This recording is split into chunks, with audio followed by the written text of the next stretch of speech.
ॐ भद्रं कर्णेभिः शृणुयामदेवा भद्रं पश्येमाशवीर्यजत्राः स्थिरैरङ्गे तुष्टुभागं सस्तनोभिर्वशे महिदेवहितं जदायुः। हरिः ॐ नमस्ते गणपतये तमेवं प्रत्यक्षं तत्त्वमसि त्वमेव केवलं कर्तासि त्वमेव केवलं धर्तासि त्वमेव केवलं हर्तासि त्वमेव सर्वं खल्विदं ब्रह्मासि त्वं साक्षादात्मासि नित्यं ऋतं वच्मि सत्यं वच्मि अवक्तं माम अवक्तारम् अवसोतारम् अवदातारम् अवधातारम् अवानुचानमवशिष्याम् औपश्चात्तात औपुरस्तात्तात अवचोत्तरात्तात अवदक्षिणात्तात अवचोद्ध्वात्तात अवाधरात्तात सर्वतो मां पाहि पाहि समन्तात। त्वं वाङ्मयस्त्वं चिन्मयः त्वमानन्दमयस्त्वं ब्रह्ममयः त्वं सच्चिदानन्दाद्वितीयोऽसि त्वं प्रत्यक्षं ब्रह्मासि त्वं ज्ञानमयो विज्ञानमयोऽसि सर्वं जगदिदं त्वत्तो जायते सर्वं जगदिदं त्वत्तिष्ठति सर्वं जगदिदं त्वयि लयमेष्यति सर्वं जगदिदं त्वयि प्रत्येति। त्वं भूमिरापो नलो निलो नभः त्वं चत्वारि वाक्पदानि त्वं गुणत्रयातीतः त्वं कालत्रयातीतः त्वं देहत्रयातीतः त्वं मूलाधारस्थोऽसि नित्यं त्वं शक्तित्रयात्मकः त्वां योगिनो ध्यायन्ति नित्यं त्वं ब्रह्मा त्वं विष्णुस्त्वं रुद्रस्त्वं इन्द्रस्त्वं अग्निस्त्वं वायुस्त्वं सूर्यस्त्वं चन्द्रमास्त्वं ब्रह्म भूर्भुवः स्वरोम गणादिं पूर्वमुच्चार्य वर्णादिं तदनन्तरम् अनुस्वारः परतरः अर्धेन्दुलसितं तारेण रुद्धम् एतत्तव मनुस्वरूपम् गकारः पूर्वरूपम् अकारो मध्यमरूपम् अनुस्वारश्चान्तरूपम् बिन्दुरुत्तररूपम् नादः सन्धानम् संहिता सन्धिः शैषा गणेशविद्या गणकऋषिः निश्चित गायत्री छन्दः श्रीमहागणपतिर्देवता। ॐ गं गणपते नमः। एकदन्ताय विद्महे वक्रतुण्डाय धीमहि तन्नो दन्ती प्रचोदयात्।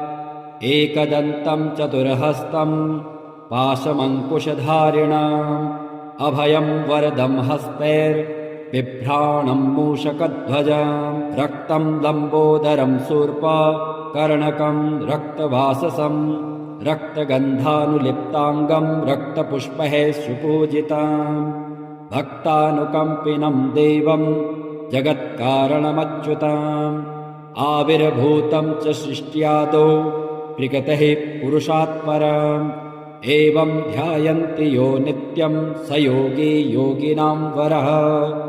नमो व्रातपतये नमो गणपतये नमः प्रमथपतये नमस्तेऽस्तु लम्बोदराय एकदन्ताय विघ्नविनाशिने शिवसुताय श्रीवरदमूर्तये नमो नमः। एतत् अथर्वशीरो यो धीते स ब्रह्म भूयाय कल्पते स सर्वविघ्नैर्बाध्यते स सर्वतः सुखमेधते स पञ्चमहापातकोत्पातकात् प्रमुच्यते सायं मधीयानो दिवस्कृतं पापं नाशयति प्रातर्धीयानो रात्रिकृतं पापं नाशयति सायं प्रातः प्रयुञ्जानो अपापो भवति धर्मार्थकाममोक्षं च विन्दति। इदम् अथर्वशीर्षं शिष्याय न देयम् यो यदि मोहादाशयति स पापीयान् भवति सहर्षा वर्तनाद्यं यं कामं मधीते तं तमनेन साधयेत् अनेन गणपतिमभिषिञ्चति स वाग्मी भवति चतुर्थ्या मनस्पते स विद्यावान् भवति इत्यथर्ववाक्यम् ब्रह्माद्याचरणं विद्यात् न बिभेति कदाचनेति यो दूर्वाङ्कुरैर्यजति स वैष्णवोपमो भवति यो लाजैर्यजति स यशोवान् भवति स मेधावान् भवति यो मोदकसहस्रेण यजति स वाञ्छितफलमवाप्नोति यः साज्यसमृद्धिर्यजति स सर्वं लभते स सर्वं लभते अष्टौ ब्राह्मणान् सम्यक् ग्राहीत्वा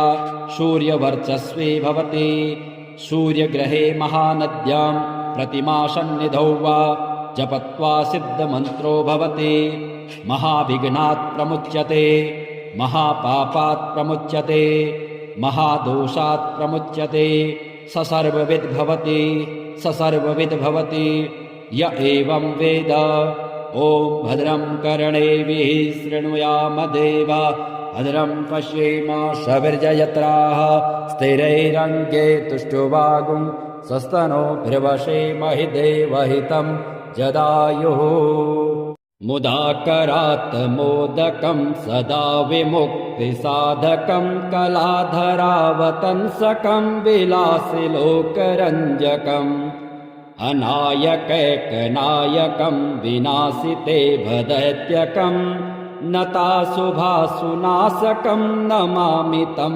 विनायकम् न तेतरातिभीकरं नवोदितार्कभास्वरम् न मत्सुरारिनिर्जरं नताधिकापदुत्तरम् सुरेश्वरं निधीश्वरं गजेश्वरं गणेश्वरं महेश्वरं तमाश्रये परात्परं निरन्तरम् समस्तलोकशङ्करं निरस्तदैत्यकुञ्जरम् दरेतरोदरं वरं वरेव वक्रमक्षरम् कृपाकरं क्षमाकरं मुदाकरं यशस्करं नमस्करं नमस्कृतां नमस्करोमि भास्वरम् अकिञ्चनार्तिमार्जनं चिरन्तनोक्तिभाजनं पुरारिपूर्वनन्दनं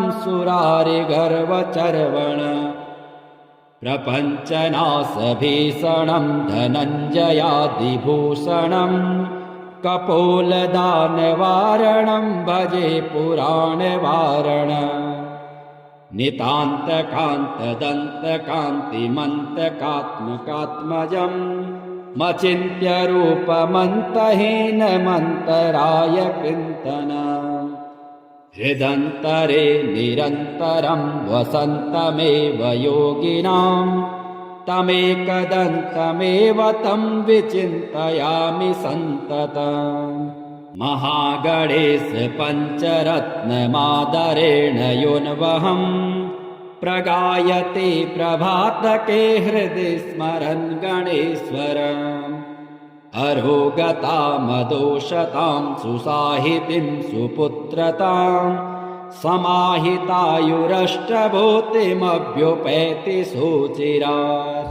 हरिः ॐ नमस्ते गणपतये तमेवं प्रत्यक्षं तत्त्वमसि त्वमेव केवलं कर्तासि त्वमेव केवलं धर्तासि त्वमेव केवलं हर्तासि त्वमेव सर्वं खल्विदं ब्रह्मासि त्वं साक्षादात्मासि नित्यं ऋतं वच्मि सत्यं वच्मि अवक्तं माम अवक्तारम् अवश्रोतारम् अवदातारम् अवधातारम् अवानुचानमवशिष्याम् औपश्चात्तात औपुरस्तात्तात अवचोत्तरात्तात अवदक्षिणात्तात अवचोद्ध्वात्तात अवाधरात्तात सर्वतो मां पाहि पाहि समन्तात त्वं वाङ्मयस्त्वं चिन्मयः त्वमानन्दमयस्त्वं ब्रह्ममयः त्वं सच्चिदानन्दाद्वितीयोऽसि त्वं प्रत्यक्षं ब्रह्मासि त्वं ज्ञानमयो विज्ञानमयोषि सर्वं जगदिदं त्वत्तो जायते सर्वं जगदिदं त्वत्तिष्ठति सर्वं जगदिदं त्वयि लयमेष्यति सर्वं जगदिदं त्वयि प्रत्येति त्वं भूमिरापो नलो निलो नभः त्वं चत्वारि वाक्पदानि त्वं गुणत्रयातीतः त्वं कालत्रयातीतः त्वं देहत्रयातीतः त्वं मूलाधारस्थोऽसि नित्यं त्वं शक्तित्रयात्मकः त्वां योगिनो ध्यायन्ति नित्यं त्वं ब्रह्मा त्वं विष्णुस्त्वं रुद्रस्त्वम् इन्द्रस्त्वम् अग्निस्त्वं वायुस्त्वं सूर्यस्त्वं चन्द्रमास्त्वं ब्रह्म भूर्भुवः स्वरोम गणादिं पूर्वमुच्चार्य वर्णादिं तदनन्तरम् अनुस्वारः परतरः अर्धेन्दुलसितं तारेण रुद्धम् एतत्तवमनुस्वरूपम् गकारः पूर्वरूपम् अकारो मध्यमरूपम् अनुस्वारश्चान्तरूपम् बिन्दुरुत्तररूपम् नादः सन्धानम् संहिता सन्धिः शैषा गणेशविद्या गणकऋषिः निश्चित गायत्री छन्दः श्रीमहागणपतिर्देवता ॐ गं गणपते नमः एकदन्ताय विद्महे वक्रतुण्डाय धीमहि तन्नो दन्ती प्रचोदयात् एकदन्तं चतुर्हस्तं पाशमङ्कुशधारिणम् अभयं वरदं हस्तैर्बिभ्राणं मूषकध्वजं रक्तं लम्बोदरं शूर्पकर्णकं रक्तवाससं रक्तगन्धानुलिप्ताङ्गं रक्तपुष्पैः सुपूजितं भक्तानुकम्पिनं देवं जगत्कारणमच्युतम् आविर्भूतं च सृष्ट्यादौ प्रकृतेः पुरुषात् परम् एवं ध्यायन्ति यो नित्यं स योगी योगिनां वरः नमो व्रातपतये नमो गणपतये नमः प्रमथपतये नमस्ते स्तुलम्बोदराय एकदन्ताय विघ्नविनाशिने शिवसुताय श्रीवरदमूर्तये नमो नमः एतत् अथर्वशीरो यो धीते स ब्रह्मभूयाय कल्पते स सर्वविघ्नैर्बाध्यते स सर्वतः सुखमेधते स पञ्चमहापातकोत्पातकात् प्रमुच्यते सायं मधीयानो दिवस्कृतं पापं नाशयति प्रातर्धीयानो रात्रिकृतं पापं नाशयति सायं प्रातः प्रयुञ्जानो अपापो भवति धर्मार्थकाममोक्षं च विन्दति इदम् अथर्वशीर्षं शिष्याय न देयम् यो यदि मोहादाशयति स पापीयान् भवति सहर्षा वर्तनाद्यं यं कामम् अधीते तं तमनेन साधयेत् अनेन गणपतिमभिषिञ्चति स वाग्मी भवति चतुर्थ्या मनस्पते स विद्यावान् भवति इत्यथर्ववाक्यम् ब्रह्माद्याचरणं विद्यात् न बिभेति कदाचनेति यो दूर्वाङ्कुरैर्यजति स वैष्णवोपमो भवति यो लाजैर्यजति स यशोवान् भवति स मेधावान् भवति यो मोदकसहस्रेण यजति स वाञ्छितफलमवाप्नोति यः साज्यसमृद्धिर्यजति स सर्वं लभते स सर्वं लभते अष्टौ ब्राह्मणान् सम्यक् ग्राहीत्वा सूर्यवर्चस्वी भवति सूर्यग्रहे महानद्यां प्रतिमासन्निधौ वा जपत्वा सिद्धमन्त्रो भवति महाविघ्नात् प्रमुच्यते महापापात् प्रमुच्यते महादोषात् प्रमुच्यते स सर्वविद् भवति स सर्वविद् भवति य एवं वेद ॐ भद्रं कर्णेभिः शृणुयाम देवा भद्रं पश्येम सविर्जयत्राः स्थिरैरङ्गे तुष्टुवागुं सस्तनोभिर्वशेमहि देवहितं जदायुः।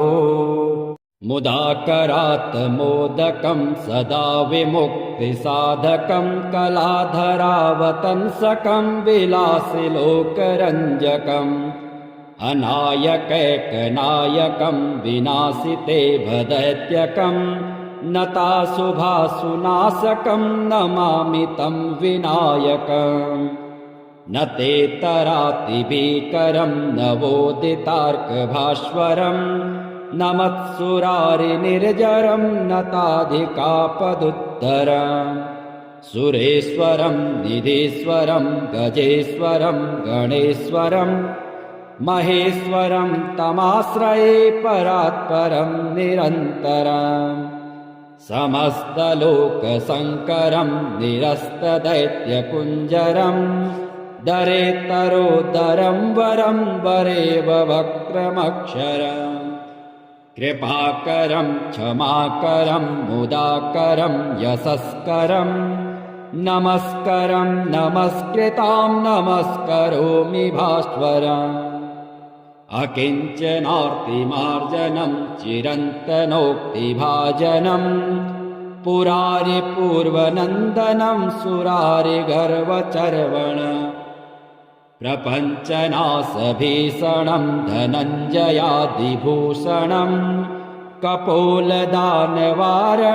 भजे पुराणवारणम् नितान्तकान्तदन्तकान्तिमन्तकात्मकात्मजं मचिन्त्यरूपमन्तहीनमन्तराय चिन्तनम् हृदन्तरे निरन्तरं वसन्तमेव योगिनां तमेकदन्तमेव तं विचिन्तयामि सन्ततम् महागणेश पञ्चरत्नमादरेण योन्वहं प्रगायते प्रभातके हृदि स्मरन् गणेश्वरम् अरोगतामदोषतां सुसाहितिं सुपुत्रतां समाहितायुरष्टभूतिमभ्युपैति सुचिरात्। हरिः ओम् नमस्ते गणपतये तमेवं प्रत्यक्षं तत्त्वमसि त्वमेव केवलं कर्तासि त्वमेव केवलं धर्तासि त्वमेव केवलं हर्तासि त्वमेव सर्वं खल्विदं ब्रह्मासि त्वं साक्षात् आत्मासि नित्यं ऋतं वच्मि सत्यं वच्मि अवक्तं माम अवक्तारम् अवसोतारम् अवदातारम् अवधातारम् अवानुचानमवशिष्याम् औपश्चात्तात औपुरस्तात्तात अवचोत्तरात्तात अवदक्षिणात्तात अवचोद्ध्वात्तात अवाधरात्तात सर्वतो मां पाहि पाहि समन्तात त्वं वाङ्मयस्त्वं चिन्मयः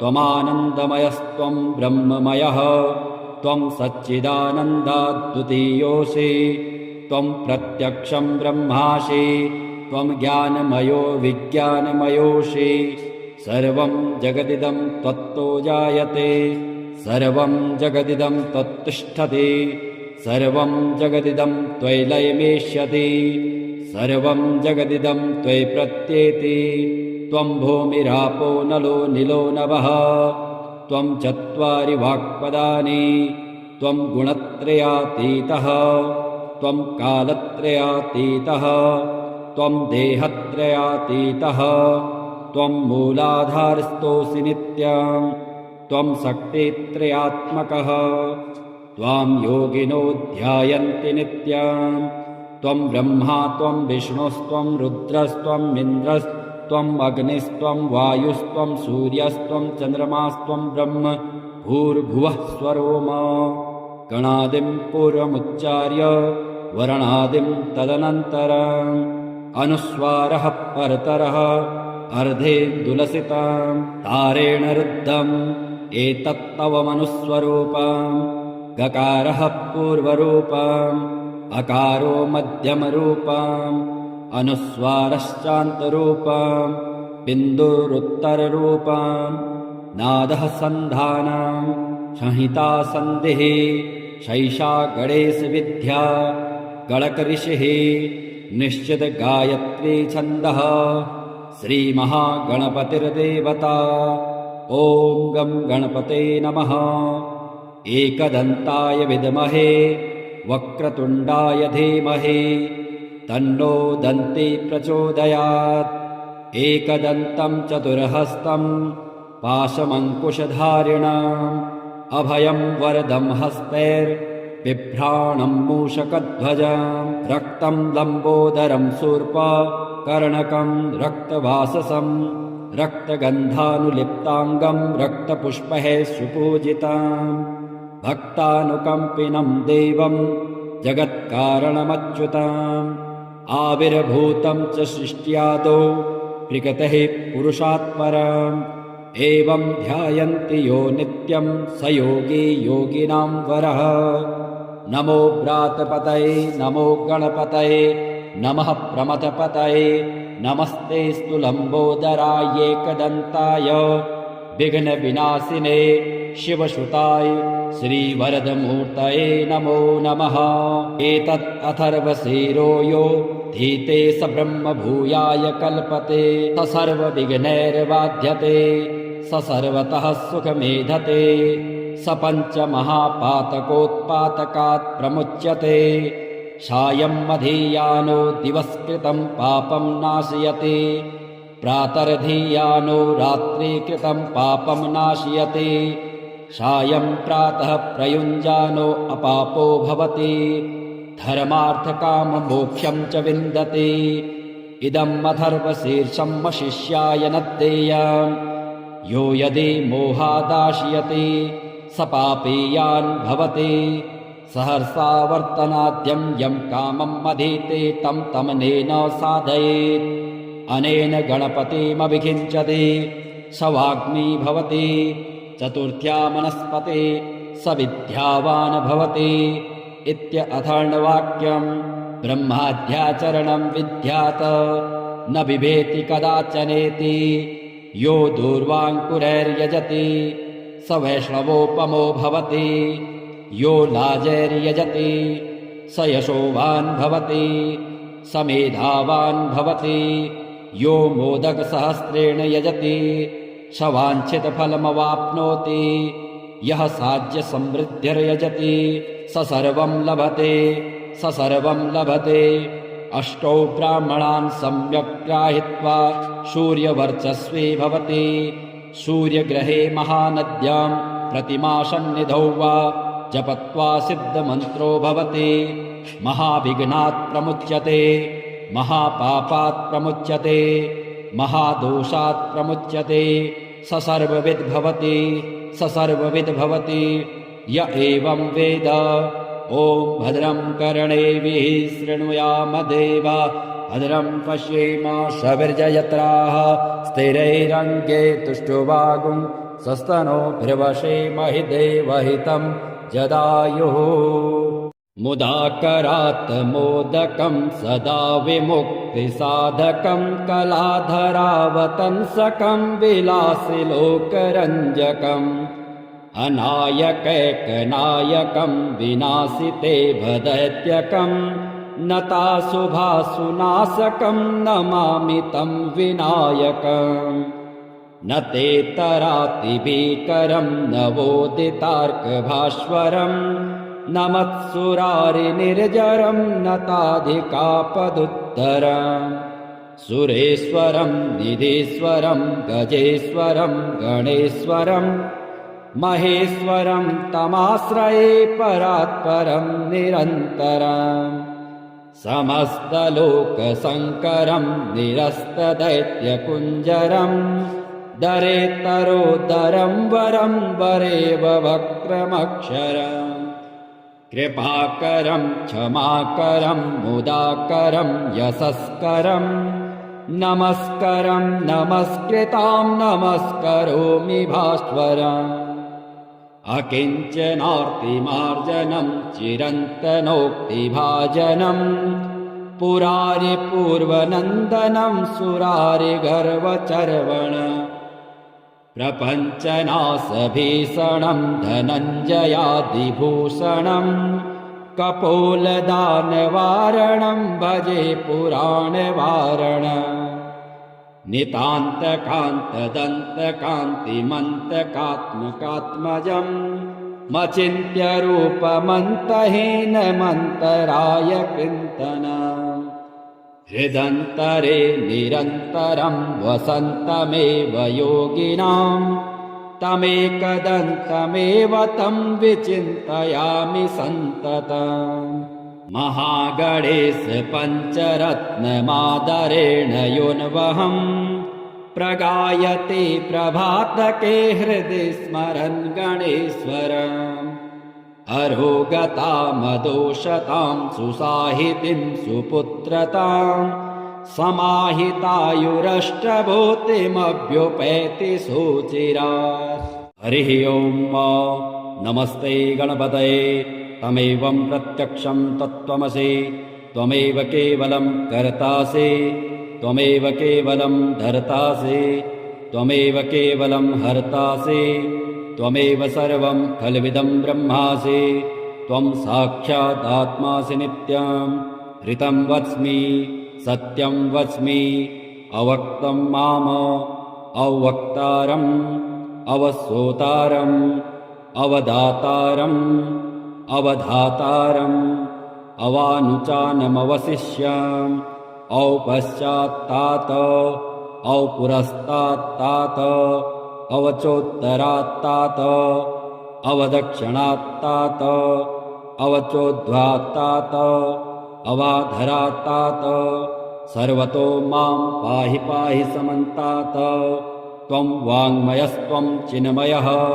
त्वमानन्दमयस्त्वं ब्रह्ममयः त्वं सच्चिदानन्दाद्वितीयोऽसि त्वं प्रत्यक्षं ब्रह्मासि त्वं ज्ञानमयो विज्ञानमयोऽसि सर्वं जगदिदं त्वत्तो जायते सर्वं जगदिदं त्वत्तिष्ठति सर्वं जगदिदं त्वयि लयमेष्यति सर्वं जगदिदं त्वयि प्रत्येति त्वं भूमिरापो नलो निलो नभः त्वं चत्वारि वाक्पदानि त्वं गुणत्रयातीतः त्वं कालत्रयातीतः त्वं देहत्रयातीतः त्वं मूलाधारस्थोऽसि नित्यं त्वं शक्तित्रयात्मकः त्वां योगिनो ध्यायन्ति नित्यं त्वं ब्रह्मा त्वं विष्णुस्त्वं रुद्रस्त्वं इन्द्रस्त्वं अग्निस्त्वं वायुस्त्वं सूर्यस्त्वं चन्द्रमास्त्वं ब्रह्म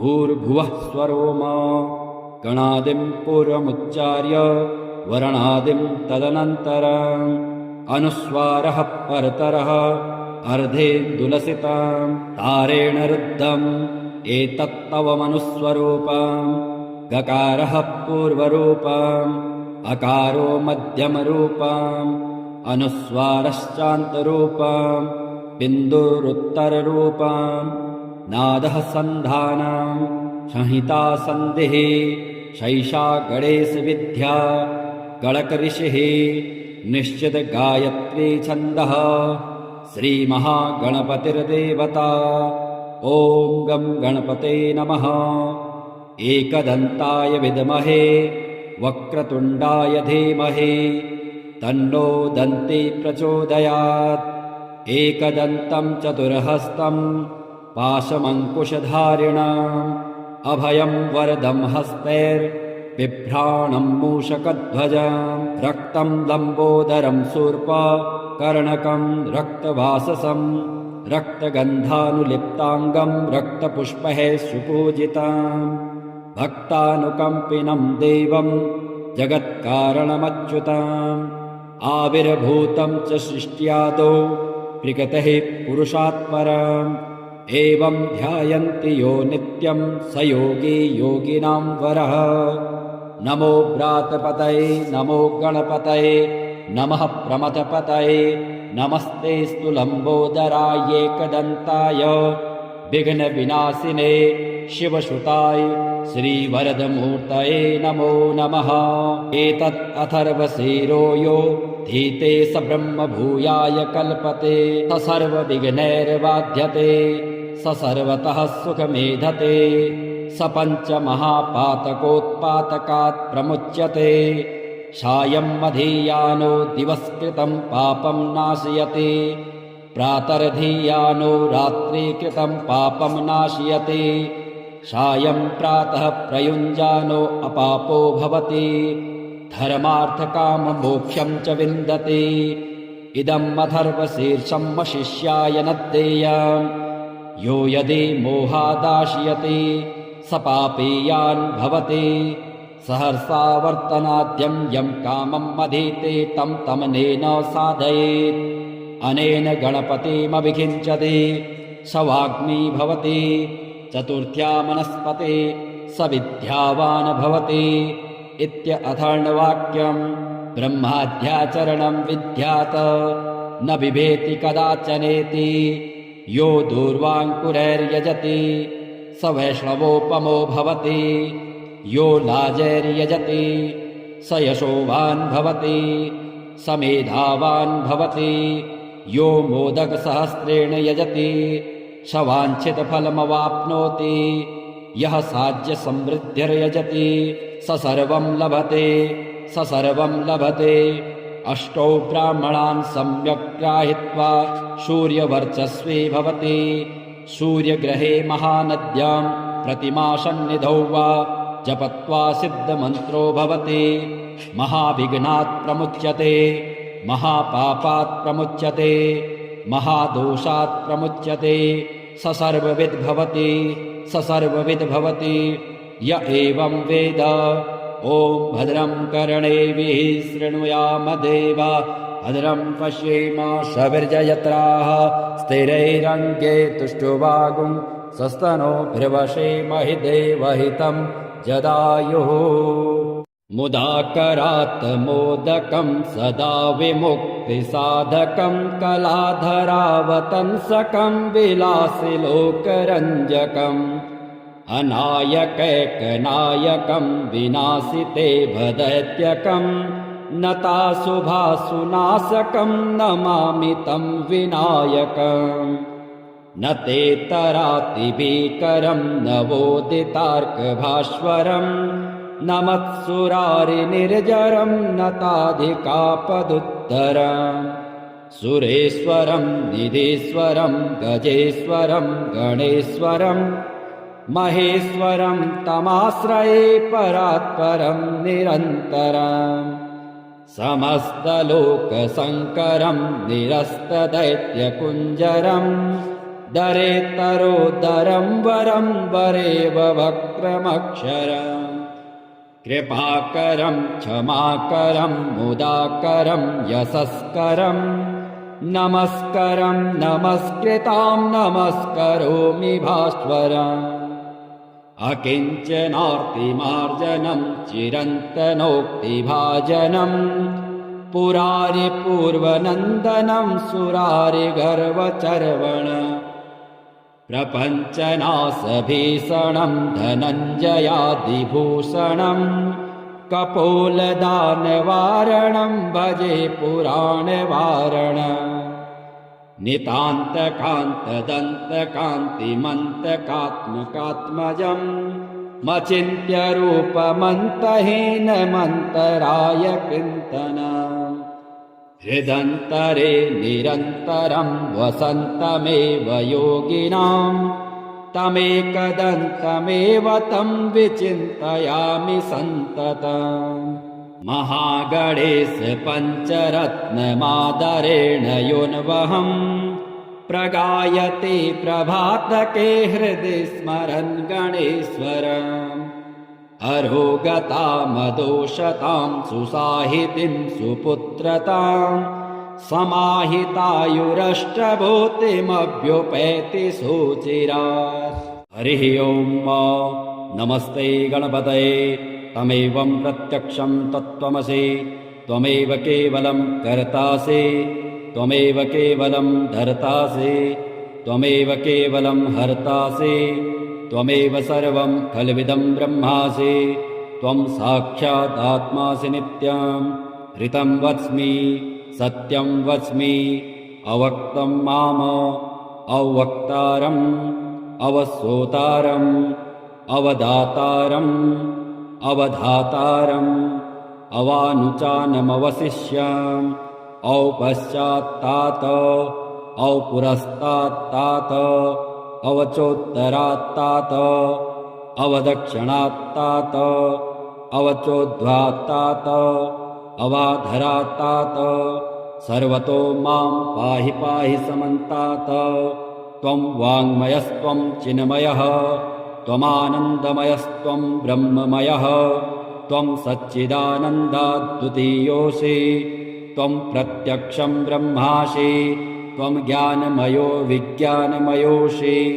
सर्वं जगदिदं त्वत्तो जायते सर्वं जगदिदं त्वत्तिष्ठति सर्वं जगदिदं त्वयि लयमेष्यति सर्वं जगदिदं त्वयि प्रत्येति।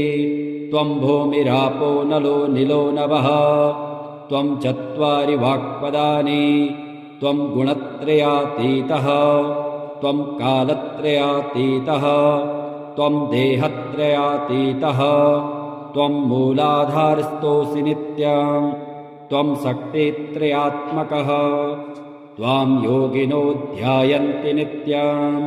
त्वं ब्रह्मा त्वं विष्णुस्त्वं रुद्रस्त्वम् इन्द्रस्त्वम् अग्निस्त्वं वायुस्त्वं सूर्यस्त्वं चन्द्रमास्त्वं ब्रह्म भूर्भुवः स्वरोम। गणादिं पूर्वमुच्चार्य वर्णादिं तदनन्तरम् अनुस्वारः परतरः अर्धेन्दुलसितं तारेण रुद्धम् एतत्तव मनुस्वरूपम्। गकारः पूर्वरूपम् अकारो मध्यमरूपम् अनुस्वारश्चान्तरूपम् बिन्दुरुत्तररूपम्।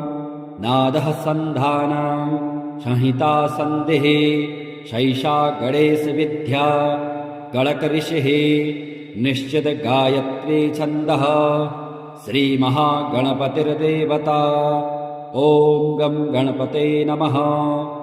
एकदन्ताय विद्महे वक्रतुण्डाय धीमहि तन्नो दन्ती प्रचोदयात्। एकदन्तं चतुर्हस्तं पाशमङ्कुशधारिणम् अभयं वरदं हस्तैर्बिभ्राणं मूषकध्वजम् रक्तं लम्बोदरं शूर्पकर्णकं रक्तवाससं रक्तगन्धानुलिप्ताङ्गं रक्तपुष्पैः सुपूजितम् भक्तानुकम्पिनं देवं जगत्कारणमच्युतम् आविर्भूतं च सृष्ट्यादौ प्रकृतेः पुरुषात् परम् एवं ध्यायन्ति यो नित्यं स योगी योगिनां वरः। नमो व्रातपतये नमो गणपतये नमः प्रमथपतये नमस्तेऽस्तु लम्बोदराय एकदन्ताय विघ्नविनाशिने शिवसुताय श्रीवरदमूर्तये नमो नमः। एतत् अथर्वशीरो यो धीते स ब्रह्मभूयाय कल्पते स सर्वविघ्नैर्बाध्यते स सर्वतः सुखमेधते स पञ्चमहापातकोत्पातकात् प्रमुच्यते।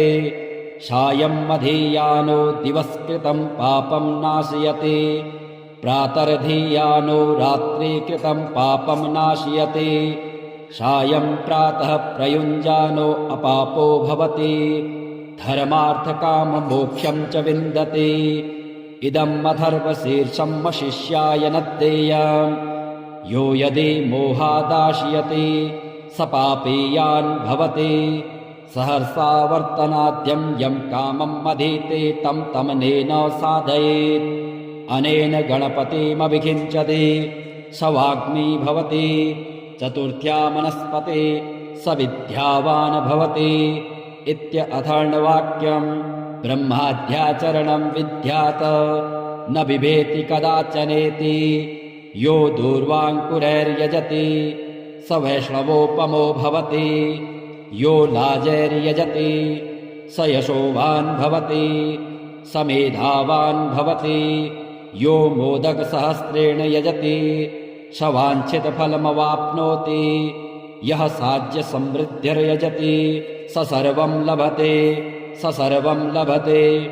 अष्टौ ब्राह्मणान् सम्यक् ग्राहित्वा सूर्यवर्चस्वी भवति। सूर्यग्रहे महानद्यां प्रतिमासन्निधौ वा जपत्वा सिद्धमन्त्रो भवति। महाविघ्नात् प्रमुच्यते, महापापात् प्रमुच्यते, महादोषात् प्रमुच्यते। स सर्वविद् भवति, स सर्वविद् भवति य एवं वेद। ॐ भद्रं कर्णेभिः शृणुयाम देवा, भद्रं पश्येमाशविर्यजत्राः स्थिरैरङ्गे तुष्टुवागुं स्वस्तनोभिर्वशेमहि देवहितं जदायुः। मुदाकरात् मोदकं सदा विमुक्तिसाधकं कलाधरावतंसकं विलासिलोकरञ्जकम् अनायकैकनायकं विनाशिते भदैत्यकं नताशुभासुनाशकं नमामि तं विनायकम्। न ते तरातिभीकरं नवोदितार्कभास्वरं न मत्सुरारिनिर्जरं नताधिकापदुत्तरम्। सुरेश्वरं निधीश्वरं गजेश्वरं गणेश्वरं महेश्वरं तमाश्रये परात्परं निरन्तरम्। समस्तलोकशङ्करं निरस्तदैत्यकुञ्जरं दरेतरोदरं वरं वरेव वक्रमक्षरम्। कृपाकरं क्षमाकरं मुदाकरं यशस्करं नमस्करं नमस्कृतां नमस्करोमि भास्वरम्। अकिञ्चनार्तिमार्जनं चिरन्तनोक्तिभाजनं पुरारिपूर्वनन्दनं सुरारिगर्वचर्वण। प्रपञ्चनाशभीषणं धनञ्जयादिभूषणं कपोलदानवारणं भजे पुराणवारणम्। नितान्तकान्तदन्तकान्तिमन्तकात्मकात्मजं मचिन्त्यरूपमन्तहीनमन्तराय चिन्तनम्।